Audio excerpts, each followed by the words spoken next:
जय श्री राधे दोस्तों, केपी की वाणी चैनल में आपका स्वागत है। माता रानी का आशीर्वाद पाने हेतु कमेंट में जय माता दी अवश्य लिखे। वहीं अगर आप महाकाल के भक्त हैं तो कमेंट में हर हर महादेव अवश्य लिखे। यकीन जानिए माता रानी संग महादेव की कृपा आप पर और आपके पूरे परिवार पर अवश्य बरसेंगी और आप परिवार स्वस्थ एवं सुखी रहेंगे। साथ ही आपकी सभी मनोकामनाएं यथाशीघ्र अवश्य ही पूर्ण हो जाएंगी। दोस्तों, अगर आप केपी की वाणी के चैनल पर पहली बार विजिट कर रहे हैं तो चैनल को सब्सक्राइब कर ले, साथ ही बेल आइकन को प्रेस करना ना भूलें। आपको बता दें, केपी की वाणी एकमात्र ऐसा चैनल है जिस पर विवाह संबंध की जानकारी विस्तार पूर्वक दी जाती है। इसमें आपको आपकी शादी कब होगी, कहाँ होगी, कैसे होगी, किससे होगी, किस दिशा में होगी, कितनी दूरी पर होगी, किस नाम से होगी, किस राशि से करनी चाहिए, जीवन साथी का रंग, रूप, स्वरूप, स्वभाव और उनका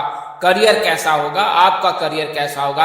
अगर आप लव मैरिज करना चाहते हैं तो माता पिता की सहमति मिलेगी कि नहीं मिलेगी, ससुराल में घर द्वार कैसा होगा, सास ससुर का स्वभाव कैसा होगा, पति कितना पढ़ा लिखा होगा, पत्नी कितनी पढ़ी लिखी होगी। इसके अलावा पति किस क्षेत्र में कार्यरत होगा, क्या वह कारोबारी होगा या सरकारी नौकरी वाला होगा या निजी कंपनी में कार्यरत होगा। ये तमाम तरह की जानकारी आप संतान योग, राजयोग, भाग्य योग, भाव योग, महादशा, कौन सा ग्रह अस्त है, किसका उदय हो रखा है, सास ससुर का स्वभाव कैसा होगा, उसका स्वभाव कैसा होगा, संतान प्राप्ति में क्या किसी प्रकार की असुविधा होगी, ये तमाम तरह की जानकारी अब आप केपी की वाणी से प्राप्त कर सकते हैं। आप चाहे तो मौखिक या लिखित किसी भी माध्यम का चयन कर जानकारी प्राप्त कर सकते हैं। इसके लिए मामूली शुल्क ली जाती है। नंबर डिस्क्रिप्शन बॉक्स में दिए गए हैं। आपको नंबर दोहरा देता हूं,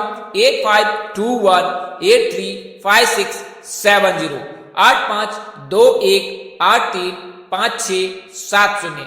तो इस नंबर पर आप संपर्क कर सकते हैं। वहीं ऐसे जातक जिनकी शादी तय हो रही है, तय हो चुकी है, उन्हें मैं सलाह दूंगा कि आप अपनी कुंडली मिलान अवश्य करा लें। इससे आपको विवाह उपरांत वैवाहिक जीवन की संपूर्ण जानकारी प्राप्त हो जाएगी कि आपका वैवाहिक जीवन कैसा रहने वाला है। बकुर दोष, नारी दोष लगने पर या गन न मिलने पर वैवाहिक जीवन में परेशानी आती है, तो आप इसका अवश्य ही ख्याल रखें। आप केपी की वाणी से संपर्क कर कुंडली मिलान अवश्य करा लें। बात करें 7 नामों की, तो 7 नामों के जो हैं विवाह के योग बन रहे हैं, उसकी मैं पूरी जानकारी दूंगा, के नाम बताऊंगा और जिन जातकों से उनकी शादी के योग बन रहे हैं उसकी भी जानकारी दूंगा, दिशा बताऊंगा, दूरी बताऊंगा और कैसा जीवन साथी मिल सकता है उसके बारे में पूरी जानकारी दूंगा। तो आप वीडियो को मिस न करें, पूरी वीडियो देखें और आपको अवश्य पूर्ण जानकारी ज्ञात हो जाएगी।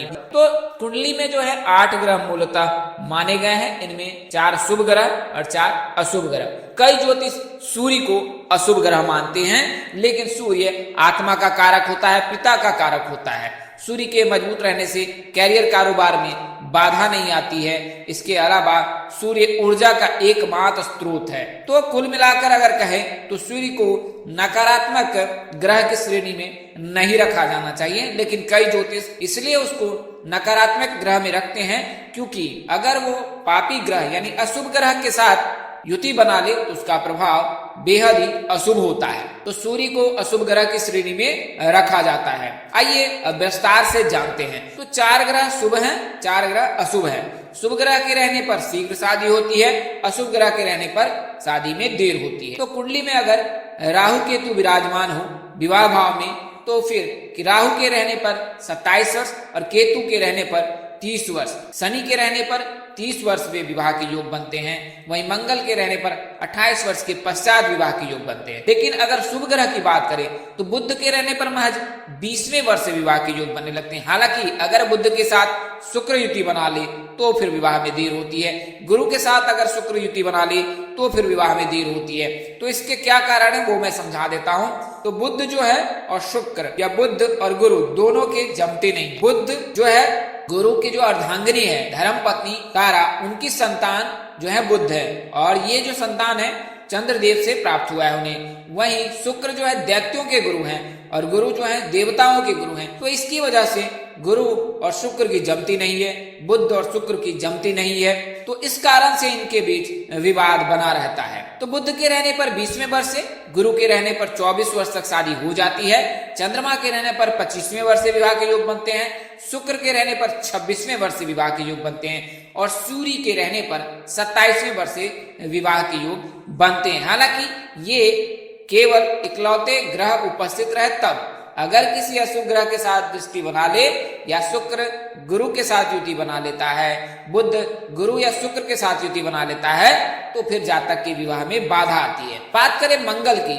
तो मंगल प्रथम भाव में, द्वितीय भाव में, चतुर्थ भाव में, सप्तम भाव में, अष्टम भाव में, द्वादश भाव में अगर मंगल विराजमान रहता है तो जातक पर मांगलिक प्रभाव चलता है। लेकिन अगर शुक्र या गुरु उपस्थित रहे या मंगल के साथ रहे तो इसका प्रभाव क्षीण हो जाता है, तो दोष परिहार हो जाता है। वहीं सम राशि के साथ रहने पर अगर मंगल मेष राशि के साथ, वृश्चिक राशि के साथ, आदि राशि के साथ उपस्थित रहता है तो तब भी दोष परिहार होता है, तो इसका बारीकी से विश्लेषण अनिवार्य होता है। बात करें काल सर्प दोष की, तो राहु और केतु के मध्य सभी ग्रह उपस्थित हो जाए तब जातक काल सर्प दोष से पीड़ित हो जाता है, तो उसका निवारण अनिवार्य है। अगर पंचम भाव में, नवम भाव में राहु केतु उपस्थित हो जाए, सूर्य के साथ युति बना ले, मंगल के साथ युति बना ले, तो फिर पितृ दोष से पीड़ित हो जाता है जातक। वहीं गुरु के साथ अगर राहु केतु रहे, मंगल के साथ राहु केतु अष्टम भाव में रहे या प्रथम भाव से लेकर द्वादश भाव के मध्य कहीं भी रहे, तो फिर जातक अंगारक योग और गुरु चंडाल योग से पीड़ित हो जाता है। गुरु चंडाल दोष लगने पर कोई भी शुभ कार्य नहीं होता है, तो इसका तत्काल ही अनिवार्य जो है निवारण अनिवार्य होता है। खासकर वर्तमान समय में मेष राशि में कुछ इस प्रकार के संयोग बनने वाले हैं। जब राहु और गुरु एक साथ विराजमान हो जाएंगे तब मेष राशि के जातक गुरु चंडाल दोष से पीड़ित हो जाएंगे। तो अगर आप शीघ्र शादी की कामना करते हैं या इच्छा रख रहे हैं तो आपको सबसे पहले 22 अप्रैल के पश्चात जब गुरु का राशि परिवर्तन होगा तो अपने स्थानीय पंडित व ज्योतिष से संपर्क कर गुरु चंडाल का निवारण करा ले, तत्पश्चात आपकी शीघ्र शादी के योग अवश्य बनेंगे। आइए अब वीडियो में आगे बढ़ते हैं। तो पहला जो नाम अक्षर है वो ए नाम है। तो ए अक्षर से शुरू होने वाले लड़के और लड़की की राशि मेष होती है। जन्मदिन से इनके विवाह के योग 22वें वर्ष से बनते हैं। नाम जो है PRM अल्फाबेट से है। वहीं बात करें राशि की तो कुंभ राशि, कर्क राशि, धनु और मीन राशि के साथ विवाह करना उत्तम माना जाता है। आइए अब नाम बता देते। तो अगर आप ए नाम के लड़के हैं तो आपकी जो शादी है वो प्रेरणा, प्राची, रचना, रीता, मोनी, प्राची आदि नाम से हो सकती है। वहीं अगर आप ए नाम की लड़कियां हैं तो शादी जो है प्रवीण, प्रणय, प्रकाश, राहुल, राकेश, मनीष आदि नाम से हो सकती है। वहीं बात करें जन्मदिन से तो 22 से लेकर 27 वर्ष के मध्य के आयु के जातकों के विवाह के योग बन रहे हैं। अगला नाम अक्षर बी से है। तो बी अक्षर से शुरू होने वाले लड़के और लड़की की राशि वृषभ होती है कि विवाह के योग जन्मदिन से 23वें वर्ष से बनते हैं। वर्तमान समय में ग्रह राशि परिवर्तन के आधार पर इनके लिए विवाह के योग बन रहे हैं, क्योंकि वर्तमान समय में शुक्र का गोचर मेष राशि में हो रखा है। तो विवाह जो है अगर अंग्रेजी अल्फाबेट से ले तो THP नाम के जातक से होने के योग बन रहे हैं। हालांकि अगर मकर राशि के साथ परिणय सूत्र में आप बनते हैं तो ज्यादा उत्तम होता है। आइए अब नाम बता दें। तो अगर आप बी नाम के जातक हैं तो हिना, हेमा, हेमलता, प्राची, प्रेरणा, टीना आदि नाम से आपकी शादी हो सकती है। वहीं अगर आप बी नाम की लड़कियां हैं तो आपकी जो शादी है प्रणय, प्रकाश, तिलक, पुंजल आदि नाम से हो सकती है। तो यह तो मैंने बी नाम के बताया। बी नाम के जातकों के दक्षिण पश्चिम में विवाह के योग बनते हैं। अगला जो नाम अक्षर है वो के अक्षर के है। तो वर्तमान समय में मंगल का जो राशि परिवर्तन हो रखा है वो मिथुन राशि में ही हो रखा है। तो मिथुन राशि के जातकों के लिए यह योग बना रहा है। तो अगर आप मिथुन राशि के जातक हैं तो आपके जो विवाह के जो है नाम अक्षर वो कुछ इस प्रकार है। पी नाम के जातक, एस नाम के जातक या वी नाम के जातक। विवाह जो है उत्तर दिशा में होने के 100% योग बन रहे हैं। अगर आप के नाम के लड़के हैं तो आपकी जो शादी है प्राची, प्रकृति, प्रेरणा, सुधा, शिखा, वंदना, वीणा आदि नाम से हो सकती है। वहीं अगर आप के नाम की लड़कियां हैं तो आपकी जो शादी है प्रकाश, प्रदीप, पुनीत, शेखर, सुमन, सोनू आदि नाम से हो सकती है। बात करें जन्मदिन से तो 24वें वर्ष से मिथुन राशि के जातकों के विवाह के योग बनते हैं। अगला जो नाम अक्षर है वो एच है। तो एच नाम के जातकों की जो राशि होती है कर्क होती है और गुरु कर्क राशि में उच्च होते हैं। तो जब मेष राशि में गुरु का परिवर्तन होगा यानी गुरु राशि परिवर्तन करेंगे तो उच्च राशि जो है कर्क उनके लिए भी योग बनेगा। तो अगर आप कर्क राशि के जातक हैं, आपका नाम अक्षर एच से शुरू है, आपको जन्म वर्ष ज्ञात नहीं है तो आपको बता दें कि 25 वर्ष के पश्चात आपके विवाह के योग अवश्य बनेंगे। हालांकि आपको इस वीडियो में आपको अवश्य ही दूंगा। तो बात करें नाम की तो एल नाम के जातक, एस नाम के जातक, जी नाम के जातक और एम नाम के जातक के साथ आपके संयोग बन रहे हैं। लेकिन मेष राशि के साथ विवाह करना कर्क राशि के जातकों के लिए श्रेष्ठकर होता है। तो अगर आप एच नाम के लड़के हैं तो आपकी जो शादी है इनमें से किसी एक नाम से हो सकती है। ललिता, गरिमा, मोनी, लक्षिता आदि नाम है। वहीं अगर आप एच नाम की लड़कियां हैं तो आपकी जो शादी है मनीष, मोहन, गणेश, गजराज, महेंद्र आदि नाम से हो सकती है। यानी LGM नाम में से कोई एक नाम हो सकता है। बात करें जन्मदिन से तो 25 से लेकर अधिकतम 30 वर्ष के मध्य परिणय सूत्र में बंधने के योग है। अगला नाम अक्षर एम है। तो एम नाम के जातकों की जो राशि होती है वो सिंह होती है।